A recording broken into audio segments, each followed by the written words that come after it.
Ladies and gentlemen, I'm here to unite the two sides of the world, essentially. We got Idaho, U.S. representing me, and now we got a brand new face. I mean, this guy is pumping on nothing but great stuff, whether it be on Instagram or just on all of his accounts. And I mean, only the best of interviews, and he gets all the big names. Give it up for my man, Steve. And please introduce yourself. Let us know who you are, and like, give us your Instagram so we could go check out all your great stuff and just plug everything real quick.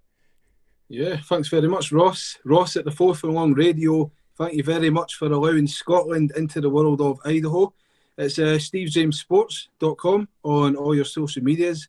MMA interviews with fighters, coaches, and we're throwing a lot of articles there as well, just a lot of opinion, featured pieces. And yeah, thank you very much. Absolutely, I swear Yeah.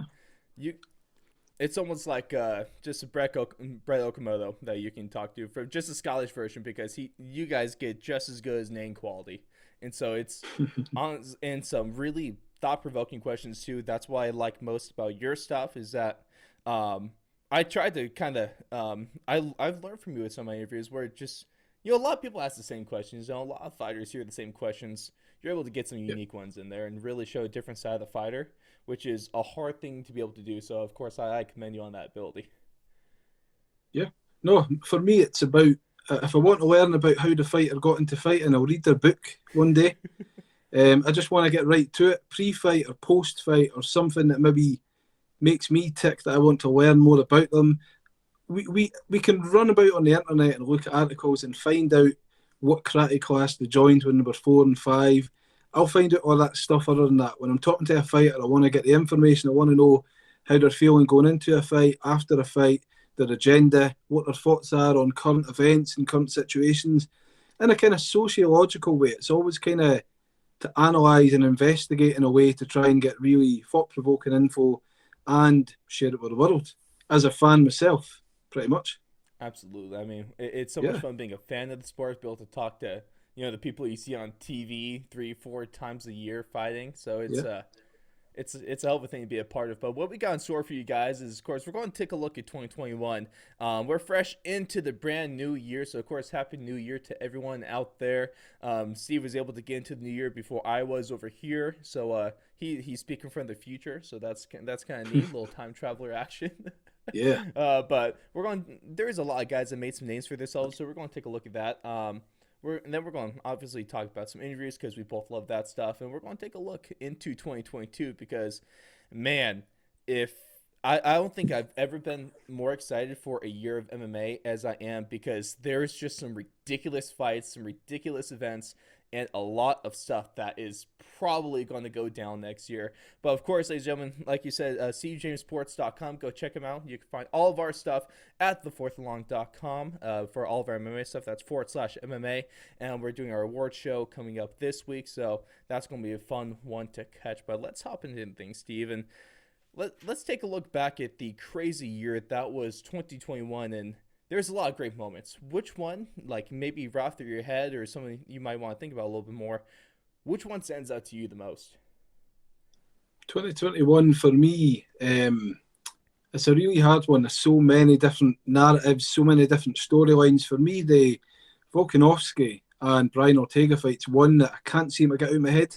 Um, we had the tough competition. We know the reality show tough. We know how exciting it is.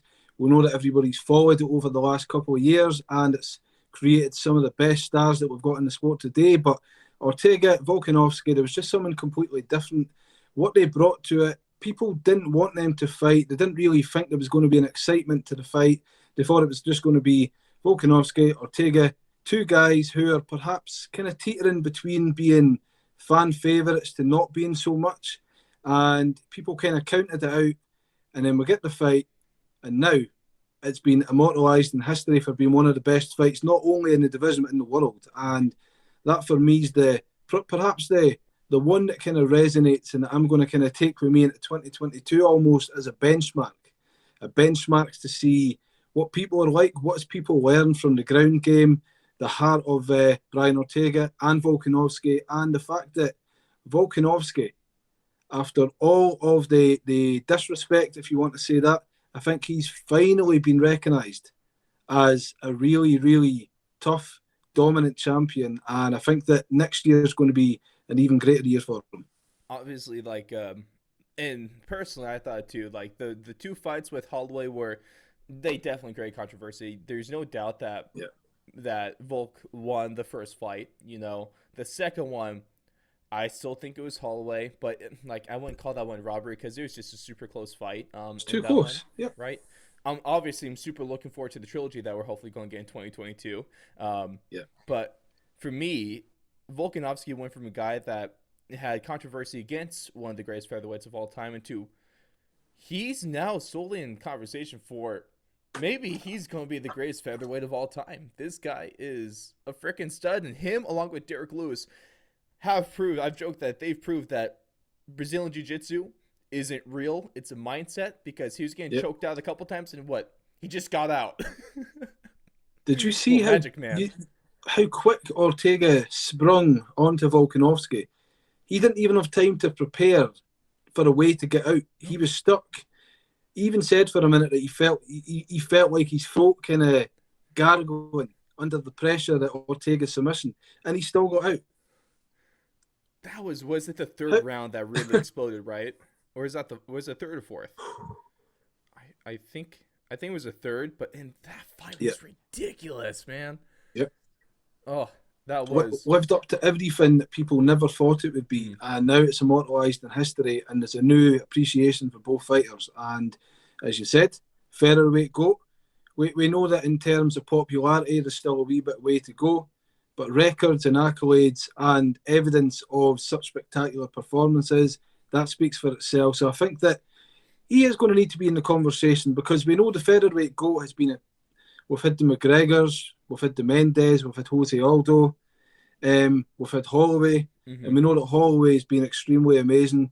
But on paper, we know what they both bring to the table, but we also know that Volkanovski's got 2 victories over Holloway. Controversial or not, he's got them, and it's been argued the first fight went his way. Second fight, too close, but a lot of people can probably edge with Holloway. I personally thought Holloway won, but Volkanovski won at the end of the day. Yes, he did. And that's what counts. And what do you think about Tough 29 too? Because my co-host Blake and I, we've talked about that. Maybe, it's a reality fighting TV show. Yep. The reality of that show, that reality part maybe wasn't the best or wasn't the great drama that we've seen over in recent history. We haven't seen people take down doors. We haven't seen 2 coaches fight in Chael Sonnen not letting someone get close. All of that easily is one of my favorite MMA moments of all time. The whole I can't let you get close. It's my favorite soundbite from Chael. Complete with sandals on. Sandals, jeans, and he's taking on the axe murderer. Yep. I love Chael. There is only one Chael Sonnen. Absolutely. The man that went, honestly, he might be male fighter of the year, 5-0 in one night. Dude's a menace. he is that.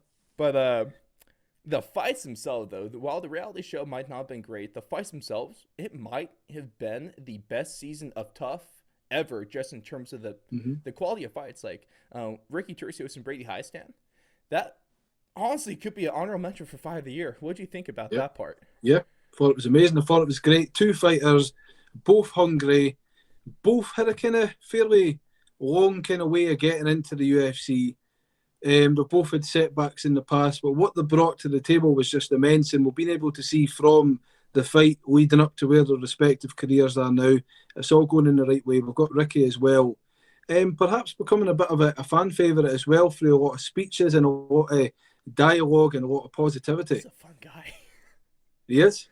That speech was immense, and Paul Felder was only too happy to give him the mic on more than one occasion to be able to get his message across. And as always, world peace, educating for the kids, and just a very humble human being overall. And we've not even got to see close to what he can bring.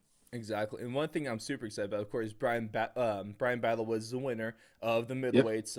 Unfortunately, Tresean Gore was injured, couldn't participate in that final, but I believe they're set to fight in February. So I'm super excited to see that fight because in terms of just like names, Battle versus Gore, that sounds like a fantastic MMA fight. But Tresean Gore is a freaking stud. Brian Battle could be really good. So I'm excited for that matchup. I was disappointed we didn't get, but good on the matchmakers for giving us this fight in the end, though. Yeah, that's what we all wanted to see. Everybody wanted to see that. Just when it became clear that we were not going to get it, there was always worries. Is it going to happen? Is it not going to happen? As you said, the matchmakers almost read our minds. They know exactly what the fans want, what we're hungry for. Can't think of a better way to kick off the earlier part of the year by bringing them two together. And yeah, it kind of ties into Ortega and Volkanovski's season of Tough. It's really put a lot of promise in the future, because bringing Tough back after such a long time away, people were a bit unsure about what it was going to be. Have we moved past it? I think this kind of shows you that we've maybe moved past it in terms of popularity, because I know a lot of people weren't sucked into it as much as they were for previous seasons. But the crop of talent that we've got coming out the Contender Series and Tough is just outstanding. And that alone kind of tells me that we should have a lot of faith in the development and the system, the breeding ground that's bringing all these great fighters to us. Between Dana White's Contender Series, between Tough, there's so many solid, promising young talent in the UFC that we've never seen before. It's really fantastic. And now all I need, Tough 30, Jorge Masvidal versus Colby Covington. It's so easy. I just need them to make this, and we're on the same page. It's the only fight. Only fight. Thank you. I mean, we've got the narratives. We understand the history. I mean, it's got everything. Bad blood, former best friends. We've seen footage of Covington taking care of Masvidal in living rooms. The back and forth. We've been able to see how good Masvidal is when he's good, but we've also seen him when he's got his weaknesses. We understand that he's got a good defense. The first fight with Usman wasn't able to dominate or get him on the ground in that as you would thought. Covington's a different animal in that sense, and we know we've seen Covington and Usman. We've seen them go back and forth twice now. Two excellent fights. But Masvidal and Covington, it's the only fight. It's the only fight I want to see. I don't want to see them fighting anybody else. I know we've got the Covington and Chimaev and all that, and then we've got the Jake Paul and we've got the Masvidal. Covington and Masvidal is the only fight to make, and it's the only one that I want for both fighters. That's facts. Yeah. If you want to bring the reality TV back to Tough, that's Jorge and Colby, because the trash talk alone is going to be golden that entire season. Honestly, I would have been okay just with a 20-minute press conference between the two. I think that could bring a whole new audience to Tough that perhaps they've not seen for a long time. I think if we're talking about Tough and about the way I was talking about it a moment ago about it not having that same popularity, I think that squashes all that. I think this brings it right back up. They're going to get the ratings, they're going to get the viewers, they're going to get older fans, they're going to get fans who are new and creeping up, people from all walks of life. I think it's amazing. I think that it needs to happen. I can sit and say it every day until I'm blue in the face, but that needs to happen. That's the only fight that I really want to see. If you're asking me, see many great fights, that's the only one that I really want to see, that I would pay very hard money for. Oh yeah, I think the only thing that might be able to top that coach combination would be McGregor and Nate Diaz, and then they have the trilogy fight. But even then, I think I'm still sticking with Jorge and Colby. Yeah, I want to see McGregor. I want to see McGregor fight again, because I mean, what I would love, McGregor, unfortunately, he can't go back now. Like when we're talking about Darren Till, for example, people say that Darren Till needs to go back and fight lower competition. McGregor can't do that. He's too big a star. So the Nate Diaz fights and perhaps the Chandler fights and that's the only place he can go. So I don't really want to see McGregor and Diaz again, because I feel like I've already seen how it went the first and second time. But then, in respect to what you're saying, I think that's perhaps one of the only ways we can go. If you want, because there's not much else for them. Yeah, if we're hitting numbers, it'll sell big time. Man, and we all know what Dana White's about. He'll give, if Conor wants to fight Nate Diaz, that will happen. Dana White will personally invite Diaz and get it on the go. I think it will happen, but it's not my favourite fight. I would love to see Nate Diaz fight Poirier. I would love to see McGregor fight Oliveira. I'd love McGregor to fight Chandler. I don't want McGregor to skip the line. No, I would love him to get a fight before Oliveira. Perhaps the Diaz fights that way. Perhaps it's the Ferguson fight.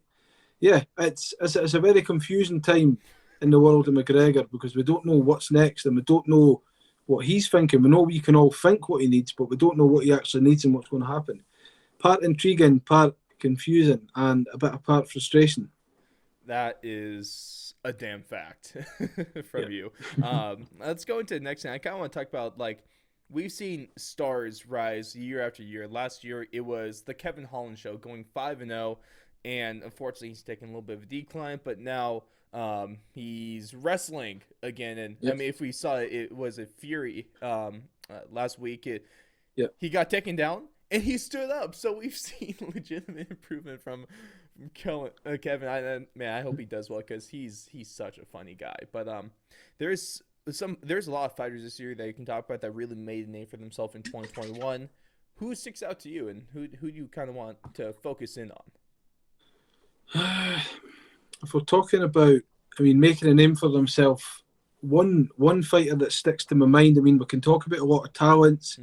If we're talking about people who've made a name for themselves that are not new, they're not new to the sport, they're not new to the division. Probably a one that's on the top of everybody's list, Juliana Pena. What she's done, a lot of people are perhaps looking at her and thinking, right, okay, you won the belt, okay, you beat Amanda, that will never happen again. But people need to realise kind of what she's done to get there. And not just what she's done to get there in the sense that what she's done recently. She proclaimed to Hawane, she proclaimed to ESPN, she proclaimed to everybody, I know how to beat Amanda. This is the blueprint to do it. This is what Kat Zingano done. This is what I'm going to do to Amanda. She said this a long time ago. And she came in, the betting odds were against her. The MMA community didn't think highly of her for this. Pundits, betting odds, you name it. And she done exactly what she said and what she was set out to do. And that's you've got to give her props for that. Despite her being a more veteran than some of the up and comers, I think that Pena is one name that sticks out that you can't ignore, you can't dodge it. I think the only people that were expecting this is maybe like Bilal Muhammad and Michael Chiesa. But besides those guys, it definitely took the world by surprise, myself included. One of the guys that obviously caught a lot of attention and I've really, really kind of fallen in love with as a fan is a guy that if he was in the UFC for longer, he probably would be my fighter of the year. But given he's only 2-0 in the UFC, I definitely put him up there as honorable mention. But a guy that went 6-0 in MMA in 2021, 2-0 in the UFC, take out two top prospects on short notice. Let's talk about Chris Curtis. Chris Curtis is a stud. I mean, take out Phil Haas, then Brendan Allen.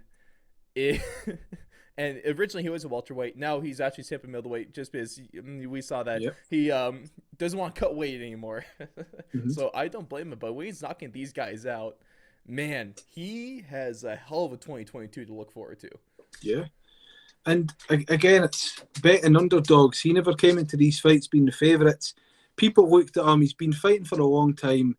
Right, he's finally in the UFC. He's got to where he needed to be. He's retired multiple times. And he comes back in. Not only does he come back in, make his debut, and make it impressive based on his own internal kind of struggles that he's been able to overcome. But he comes out and takes out two fighters that are known to be on pretty good rolls, and two fighters that, again, I mean, Brendan Allen, he's been talking a lot over the last while about looking for opponents, needing challenges, and to get that done to somebody like Brendan Allen and Phil Hawes is just incredible. And again, he's fought a really hard, long battle to get where he is. And I think that 2022, I think we're going to see him getting bigger names, and we're going to really get to see his true potential and see what he's like. But I think that he, perhaps more than most, based on resilience, the fact that he's been able to kind of go through the wars or getting to the bottom, retiring, feeling not good enough, to suddenly coming back, going there. And I'm sure, was he, before the UFC, was he not 5-0 this year as well, just outside the UFC and in the UFC? So outside the UFC, he was 4-0 in 2021. Right. He was on a 5-fight winning streak going back to end of 2020. Insane. Yeah. So You can't write it. That's pretty damn good. And it was also on two big cards as well because, of course, UFC 268, you know, a lot of Yep. people thought the best card of the year. Then there was also the Fontenaldo card that Yep. he knocked up right now. That's fantastic. Also, I mean, another mention to Beast Boy Chris Barnett for Yep. hitting a hell of a head kick and then hitting a front flip. That was great. Perhaps one of the most exciting, charismatic, like he's dancing on the way to the octagon was enough for me. Like, again, it ties into that thing we were speaking about before we recorded about this happy-go-lucky attitude. He's one of the only men, because we see people who admit that they're not feeling that, they're nervous, they're feeling like they're going through the motions, and then you've got Chris Barnett, pretty good dancer if I didn't say so myself. Right? He's got some Yeah, moves. he's got some moves. Yeah, definitely redeemed himself. But you remember back to his UFC debut in May against Ben Rothwell. Yep. That was a horrible fight. Yep. I guess nervous might have. I mean, that's probably could definitely, but he definitely learned from that fight. And dude, I can't. Whatever he done from that fight, keep doing it because that's the name of the game, and that's how you get your props, and that's how you get to where you need to be in this sport. And he's a shining example. Oh yeah, I'm excited. He definitely. Yeah. We all know the MMA community. It's pretty fickle. It's a huge thing of what have you done for me lately. Everyone hated this guy after his Ben Rothwell fight. Now everyone loves him. So you know, that's a cool thing. If you have a really bad fight, you just follow up with something great, and everyone loves you again. So it's it's easy to gain fans a lot of times. It's just easy losing though. But let's flip it to something a little bit more personal. Talk about your channel. Obviously, you've interviewed tons and tons of guys this year. Do you have one that might stick out the most, and which one you might have been happiest with or the most entertained by? Tough one.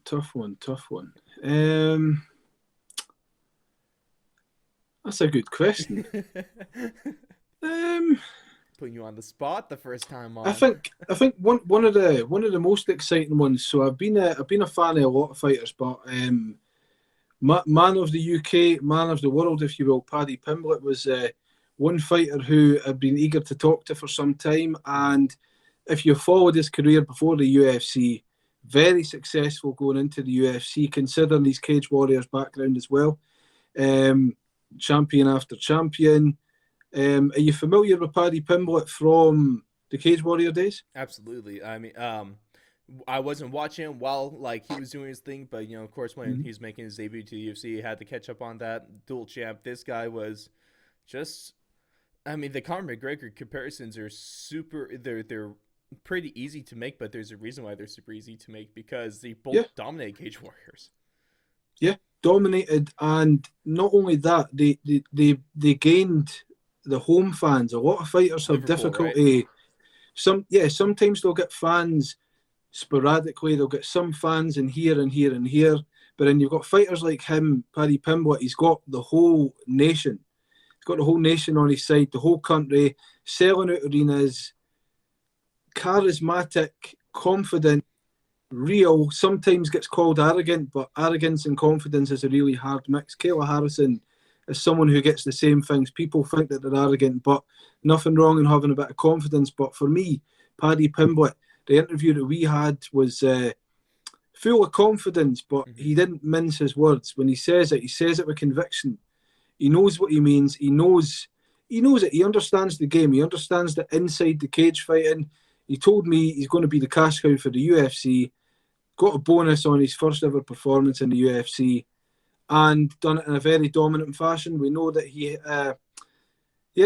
got hit perhaps more than we needed to see him get hit, but that goes out the window when you finish and when you get to debut UFC. You get your first fight, you get a performance bonus, you knock out your opponent, and most of all, you back up everything that you said you'd do. That's an impact, and that stuck out with me before he even made his walk to the cage for an interview. Yeah, Paddy he's definitely an exciting fighter. Now there's rumors that his next fight's going to be against none other than Cowboy Cerrone. Cowboy Cerrone. That I was not expecting that kind of matchup. I'm gonna be Nope, honest with you. nope. Thinking about it, I can see, but because if Petty comes out, he starches Cowboy, a huge name. He adds that to his resume. But at the same time, it kind of confuses me just because of the risk we're taking. So like, you put Paddy Pimblett against one of the like maybe outer like right outside the top 15, maybe like a 15 ranked guy in that lightweight division. He beats him, huge name. He moves up. He loses, then it's way easier to justify a loss to one of those top guys in the lightweight division. Maybe it's like, oh, we just need to take a step back real quick. Maybe a little bit slower burn. Nothing wrong with that.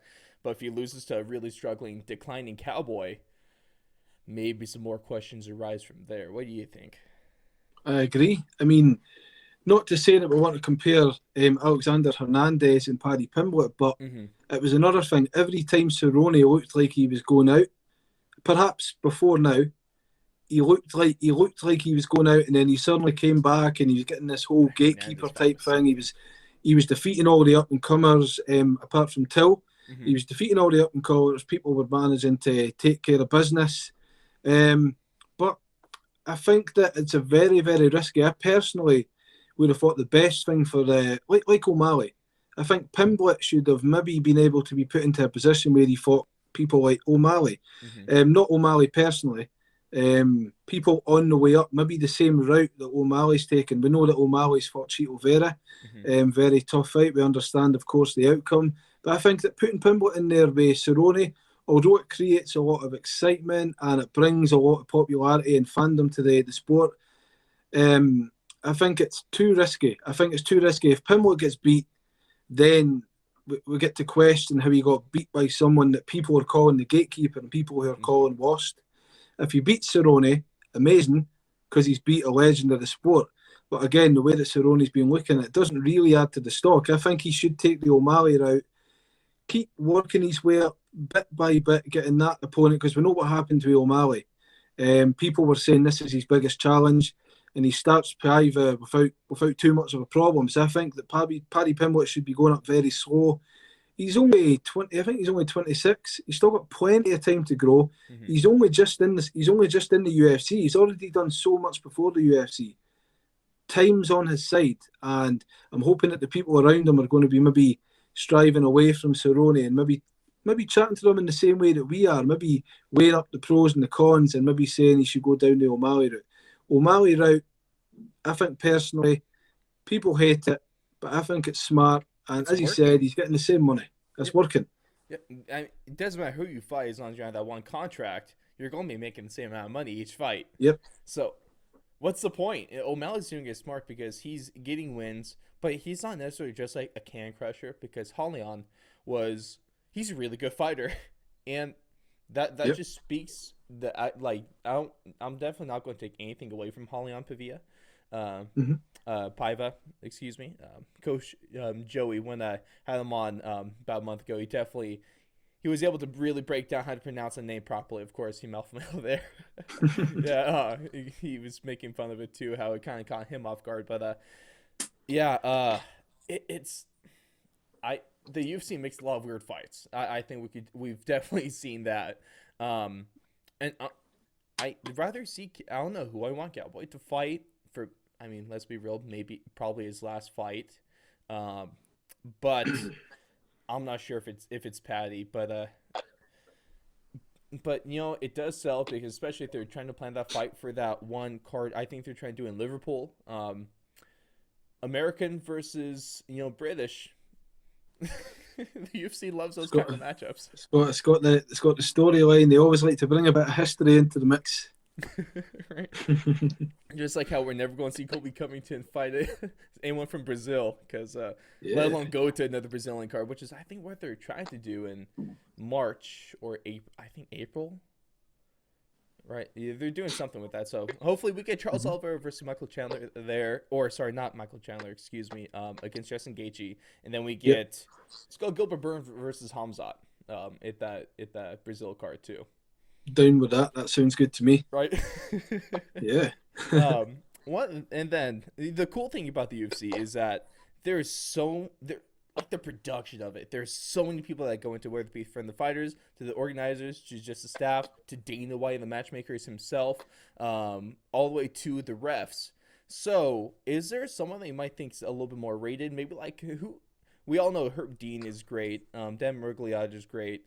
Is there maybe like someone that maybe their name isn't talked about as much in the MMA community, but probably should be?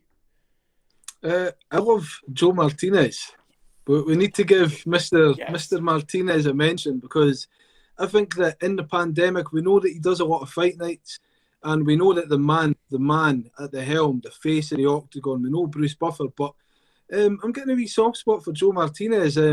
He stepped up when Buffer was out with COVID. Joe Martinez stepped up, done big events for the first Mm-hmm. time in a while. But Mm-hmm. yeah, Joe Martinez. There's a lot of people I can probably think of, but Joe Martinez. I'm getting kind of used to his announcing, and I'm liking it. And he's got a bit of grit in his voice and a bit of fire, and I think he's really finding his groove. So yeah, Joe Martinez has got to be there for me. I can't have a chat about people that are underrated in that world and not talk about Mr. Joe Martinez. I love that because the thing with Joe Martinez is like obviously people aren't like I guess huge fans of him just because it's it will never be possible for anyone to surpass Bruce Buffer because he's just perfect. He's a legend and he always will be. But Joe Martinez on his own, he is a great ring announcer. Yeah, He has a good voice, and I'm a fan of him. The only thing why I guess he might not seem as good is just because you have to compare him to Bruce Buffer because he's essentially hit when Bruce Buffer's not there. It's Joe Martinez, so you just naturally make that. But I love yeah, that Joe. He does a great job, and he does. great voice. Just not Bruce Buffer, but who is right? Joe Martinez. I think we're going to continue to see him. I Mm-hmm. think we're going to continue to hopefully see him step up bit by bit. Um, but as you said, there's only one Bruce Buffer. We don't know what the future holds for Buffer, but I think until Buffer's last days, he's going to be standing there in the octagon. He's going to be announcing, and I don't think the world would want to see it any other way. But Joe Martinez, people, give him some props, give him some love. There's only one Joe Martinez, and just give that guy some love. Mm-hmm. In that same sense too, I really like what Brendan Fitzgerald's brought to the broadcast group. Like when it's Yeah, John Anik there, who is like, and Bruce Buffer is right. John Anik is easily my favorite TV commentator, and he is yeah, fantastic at his job. John Anik is nothing but the best.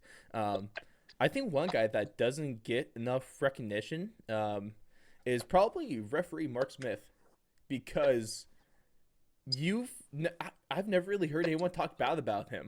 He's no, never really in that spotlight for making a bad decision. He's never the one calling a fight too early, too late. There's no controversy around him. And I think I forgot who pointed out, but he has like the fights that he's refed. There's like this mm-hmm. crazy performance bonus streak that's going on with it. Yep, And it kind of finished with the last fight of the year in Chris Dawkins and Derek Lewis because he was a ref for that one. I think he's great at his job. He's up there with like the two guys that are taking over is him and Jason Herzog. Those guys, there's no issues with them. It's great, and it's easier yeah. to have a fight with the ref that just we don't have any issues with, of course. No, I think that Mark Smith again. It's like the name value. You've got your Dan Mergliotta, you've got Herb Dean, you've got Keith Peterson. So you've got the names that are always just That no they seem nonsense to Keith be that wee Pearson. bit higher in the popularity. But Mark Smith, I think he's the fans are talking about him. They're talking about how every time he's fighting, the bonuses are racking up as well. Yeah, I think Mark Smith 2022 might be a year that Mark Smith and Joe Martinez maybe start to get a bit of respect and a bit of props. And if we can even help steer that journey just a little bit further, then so be it. Oh yeah, I love those guys. They deserve plenty of recognition. And to your point, Joe Martinez, he's great. Yeah. He really is. Um, but let's take a look into the future. Let's take a look at 2022. We're about a couple weeks out from the first card of the year with Calvin Kattar versus Giga Chikadze, and that is a great main event to start us off for the year. You can kind of get us ready for UFC 270, which is, of course, two huge athletes just going in and trying to punch each other in the face the hardest. And Yeah. then even that co-main, I think it's going a little bit slept on in Figure versus Moreno 3. That fight I'm super excited about. But Yeah. what are you looking forward to most in 22? Like, is there a fight that you want most? Is there an event that you want most? Is there something that you want to happen, most of all? In the UFC or just anything MMA? I'm gonna say UFC. I'm gonna say Khamzat Chimaev and what's next. Mm, Now, Khamzat Chimaev, I'm one of these people who enjoy the sport, but I enjoy hype. mm-hmm. I enjoy seeing people that are being hyped, being successful, and fulfilling what the expectations of the fans are. But I still feel that even though Chimaev was so dominant against Li Jingliang, I still feel that we need to see him in there against more challenging people, and I think that this year we're going to get that. I think that, I mean, we've heard of the girl with Burns, we've heard of the Neil Magnies. Personally, I'd love to see that as well. We've heard the Sean Brady. Usman, but I think that I'm really eager to see Chimaev and what's next, because so far he's looked great. He's looked amazing. Mm-hmm. Again, people were saying that Li Jingliang was going to be his biggest challenge, and on paper he was going to be, but I still think that I'm not fully on board yet. I'm not sure if I'm fully on the Chimaev train. I still need to see him in there against somebody, maybe somebody like Neil Magny. I think that Neil Magny brings a lot, despite the fans not having such a kind of similar minded opinion. I think that Chimaev, I still need to see him against someone else before I put him up in that top welterweight discussion with the likes of Usman and so forth. I like that. Definitely, he still has a little bit to prove before you just put Yeah. him right there for a title fight. There's a lot of talks with him and Bilal Muhammad, him and Sean Brady, him and Gilbert Burns, him and Neil Magny. Neil Magny's been the one guy calling out for like a year and a half at this point. Yeah. I think Neil should be. I guess it's hard. I don't know if I want to call it rewarded with that fight because I don't think it's ever a reward to fight against Hamzat. But what you think? Who do you think? Maybe not necessarily who Hamzat will fight next, but who do you think he should? Neil Magny. Mm-hmm. I think that, as I said, there's people jumping and putting Chimaev up there with Usman. And listen, Chimaev could be better than we think he is. I'm only going by, through my analysis of his fights, I've been able to see what he's done. I've seen what his stand-up's like. I've seen what his ground game's like. Superior wrestling. He picked up Jin Liang like he was a baby and carried him over to Dana and spoke to Dana while he was in the middle of a fight, Ridiculous. Not many people do that. But again, for me, it ties into a lot of narratives, because you've got Chimaev to fight Neil Magny, to Covington, to Brock Lesnar, to people that don't even fight anymore. And then you've got someone like Neil Magny who he's proven himself. He's been able to show that he's got a lot of great wins. He's also got some losses that people question. But I think that Neil Magny, considering he's been calling out Chimaev when nobody else has, Mm-hmm. and I think that Neil Magny's got kind of experience, the kind of toughness that he's not going to be like Gerald Meerschaert, where people said that when it came to fighting and standing up against Chimaev, he maybe got a little shocked and a bit overwhelmed at the man standing up opposite. Mm-hmm. I think Neil Magny wants to fight for a reason. I think he wants it not only because he feels that he can win, but I personally think that beating Chimaev is going to take him to another pedestal, another level. You know what it's like when the UFC machine put the hype behind someone. With that hype comes a lot of reward, and if somebody can take out Chimaev, Magny, for example, it's going to reap the benefits for Magny. It's going to put him right up there. It's going to hopefully let him get a bit of respect that he perhaps isn't getting, because people keep putting him in as this. People are basically saying that Magny's not got a chance in hell, and I think that Magny, considering the accolades that he's got, he's never been up there fighting for a belt, but he's always been close, and he's always been fighting a lot of difficult fighters, and he's always doing, for the most part, doing well. Regardless of how he's winning, he's still winning, and I think that him and Chimaev is going to be a really intriguing fight, and that's the one that I would love to see. I'd be super happy with that, and I think Me too. I think Neil deserves a spotlight for that, and I think that the crazy thing about Hamza, it doesn't matter how high you're ranked, if you lose to him, the worst thing you're really going to catch is an ass whipping, because in terms of actually dropping down the rankings, you're probably not going to fall that far just because of people's thought process when it comes to Hamzat. But if you beat him, if you derail him, especially it depends on how you beat him, your stock is pretty much only going to go up from a fight like this. So Neil, he of course he has some balls for calling a guy like Hamzat Chimaev, because it takes a lot of bravery to want to be locked in the cage with that man, but he can only benefit from this when it comes to rankings and career progression. So I am I'm stoked with how hard he's been pushing for this fight, and Dana needs to throw him a bone, please. I'm there with he you. does. Yeah. And kind of nearing a couple last things I want to talk about here is 2022. Like I kind of talked about at the beginning, there's a lot of stuff that can happen here. Do you have any kind of maybe a hot take or a prediction that you'd like to make, something that's going to happen this year?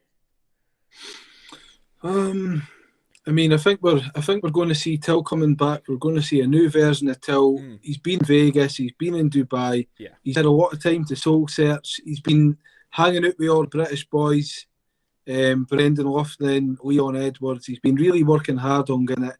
I think that we perhaps could see another resurgence in Darren Till. As we need to remember, he's not even 30 yet. He's not even hit his prime.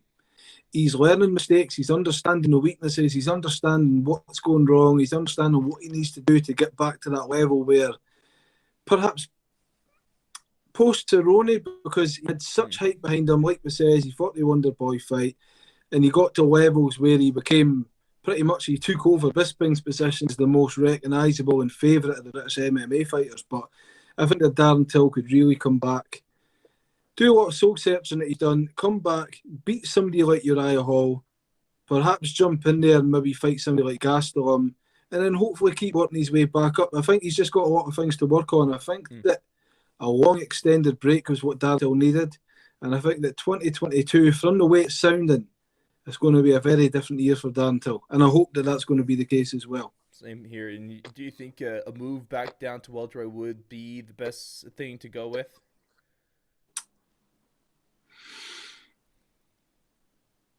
That's a tough one, because welterweight division's not even the same division when Darren Till was competing down there before. It's everybody's just getting tougher, stronger, bigger, and I think that's a tough one. I personally would like to still see him at middleweight, but again, it's one of these things. He's got pros and cons to fighting in both divisions. I think we need to focus on what's best for him. If he's keeping on the weight and he's not going through those ridiculous weight cuts like we've seen the condition that he was in before, I think that staying up at middleweight could probably be his best move. But again, it's one of these things. We've seen the rise and fall of Darren Till in the middleweight division, and I think that 2022 is going to be an opportunity to see the growth mentally as well as physically, and a bit of downtime and a bit of time off and a bit of thinking with his coach. I think we're going to see a completely different Darren Till, and hopefully at middleweight, because I think that welterweight, despite people saying it's going to be a good move for him, I think that the welterweight division is just getting a bit too dangerous now. I think middleweight, I think he needs to stay at middleweight. Turns out I'm excited to see what Kelvin Gastelum can do going back down to welterweight. Of course, obviously hasn't had the best of luck at the middleweight division recently, but also he's only fought some of the best guys at that division. So that's one move there. One thing I am really excited about, I think Rafael Fiziev is going to reach that top 5 of the lightweight division. He is a scary human being, and he's been in barn burner fights this year. You know, he's been crazy good, and dude's just exciting. Like, honestly, I just love what he brings to the octagon, because he's one of those guys that's just fearless. You know, he just goes in there, but he in swings and just wants to get into these, wants to fight inside the telephone booth, but also has the skill to back it up, and so I'm really excited about him. Another guy that is really on my radar, I think, is going to do great things next year, could be maybe a guy like Jamal Hill. I really think he might shoot up the rankings. He has a bit of an easier path than Fiziev Fiziev does, because that lightweight division a little bit more stacked. That 1 through 10 is not as good in the light heavyweight Mhm. division. Of course, it's getting better, but Jamal Hill going from brutalizing OSP to, you know, he did get his arm dislocated pretty bad against Paul Craig, but of course, Paul Craig, if he gets you on the ground, there's you're probably Not done. much. Craig is world class when it comes to his ground game, and then just what he did against was Jimmy Crute. Yeah, Uh, Jamal Hill's a savage, and he hits like a truck, and yeah, but also has a hand speed of a Formula One car.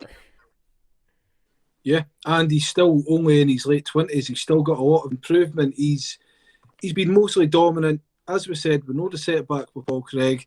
Understandably, as you said, if Paul Craig takes you down and gets your limbs, you're pretty much done for unless you can get some miraculous escape. But seeing what he was able to do against somebody like Jimmy Crute, who's himself looked like he's got a lot of potential and he could be really dangerous and kind of moving up the ranks. I think that Jamal Hill's proven that he's part of the elite. He's part of that kind of growing crop of light heavyweight talent that's going to continue to grow. And what better way to do it after a win than to call it somebody with Johnny Walker, who's not only got the size and the popularity behind him, but it's already somebody who keeps saying that Johnny Walker's never too far away. People were saying that Johnny Walker was going to be John Jones at some point. So I think that Jamal Hill's making a good move, and it's a brilliant, a brilliant calculated move to beat somebody with the name value of Johnny Walker and then continue making that rise. But Jamal Hill, perhaps one of the shining stars of 2021, and 2022 looks like it's going to be an even better year coming off perhaps one of the most spectacular knockouts in 2021. Yeah, that's super fair to say. It was crazy.